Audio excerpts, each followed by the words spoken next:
आने वाले नवरात्र के दिन बहुत ही कीमती हैं। नवरात्र माने शक्ति के दिन। भारत में कुछ समय कुछ खास करने के लिए तय है। तो ये जो 9 दिन है, इसमें आप अपने भीतर की शक्ति को जगा सकते हैं। इन 9 दिनों में हम एक ध्यान प्रयोग कर रहे हैं जो बहुत विशेष ध्यान प्रयोग है, जिसका नाम है सक्रिय ध्यान। सक्रिय ध्यान ओशो की देन है और मनुष्यता के लिए ये उनका सबसे बड़ा उपहार है।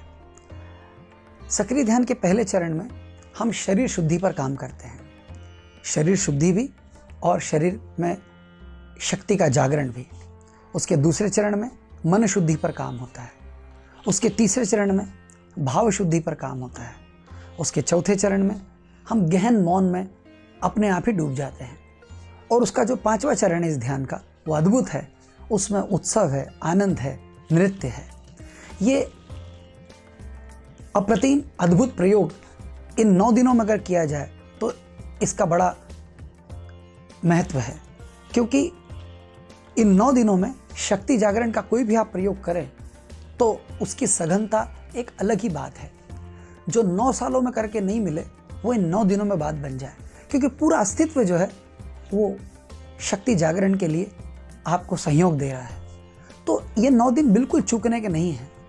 इन 9 दिनों में हम सुबह में सक्रिय ध्यान के प्रयोग को ले रहे हैं, सुबह 7 से 8, और शाम को हम 7 से 8 उपनिषदों पर बात कर रहे हैं। भारत में अगर हम बात करें कि धर्म का आधार क्या है, तो वो है वेद। इन 4 वेदों से 108 उपनिषद निकल करके आते हैं। ये उपनिषदों का अगर स्वाद आपने नहीं चखा तो आप भारत में व्यर्थ ही पैदा हुए। ये बड़ा दुर्भाग्य है अगर हमको उपनिषद की सुगंध नहीं पता लगी। इन 108 उपनिषदों में से कुछ चुनिंदा उपनिषदों पर हम इन नवरात्र के दिनों में बात करेंगे। उपनिषद, मैं इसको कैसे आपसे कहूँ, हम गीता को ज़्यादा जानते हैं उपनिषदों के बजाय, मगर कहते हैं कि उपनिषद गाय है और कृष्ण ने उस गाय से जो दूध दोहा है वो दूध गीता है। तो गीता जो है वो उपनिषदों की छाया है, वो उपनिषदों की झलक है। तो कृष्ण ने जो गीता कही और जो पूरे संसार का एक ऐसा अद्वितीय धार्मिक ग्रंथ बना जिसमें जीवन के सभी प्रश्नों के उत्तर हैं, ये उत्तर कृष्ण कहाँ से लाए? ये उपनिषदों से लाए।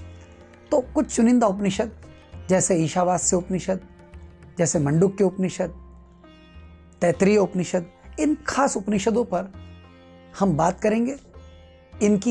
इनका सार क्या है, और उपनिषद एक ऐसा आयाम है जिसको सुनते सुनते ही आप अपने वास्तविक स्वरूप में लौट जाते हैं।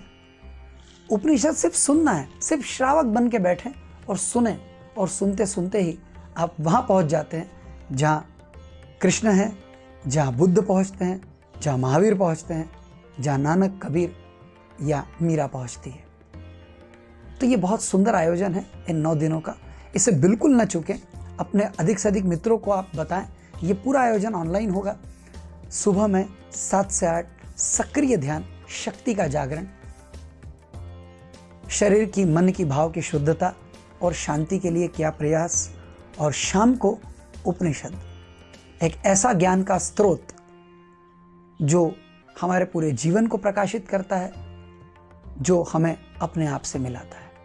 मैं आमंत्रित करता हूँ आप सभी को, आपके परिवार के लोगों को, मित्रों को, सभी आएँ इन 9 दिनों में, इन विशेष 9 दिनों में शक्ति के जागरण का और स्वानंद का और आत्मज्ञान का हिस्सा बने।